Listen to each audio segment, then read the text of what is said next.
standing in the auditorium when we opened the doors and just seeing people just flooding in with a real sense of expectancy that God was going to do something phenomenal.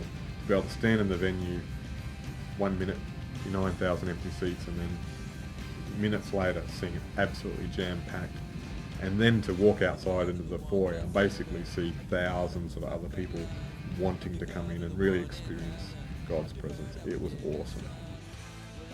So it's pretty amazing to think that on a night like that, that predominantly the people that were really involved in the project were people who volunteer their time and lay their life down for the kingdom.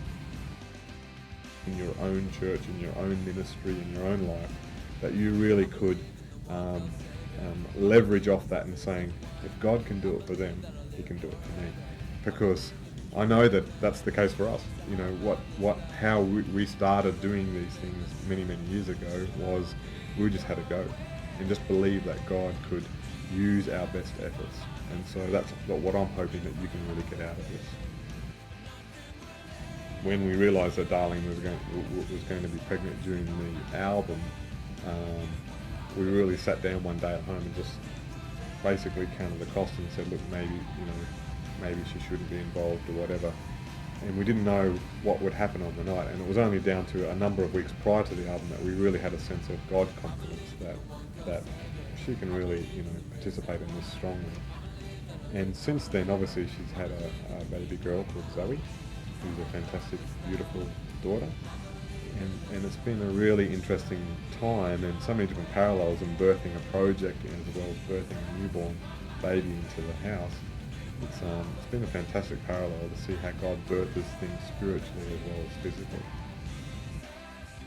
I think revival for me, really a sense of personal revival, that people's awareness of God has just gone to a much higher dimension than ever before, that the sense of the miraculous is really happening in everyday life, that people's lives are fundamentally being changed inside the church and outside the church. My passion in life would be to really see people released to whatever dreams God's placed in their hearts.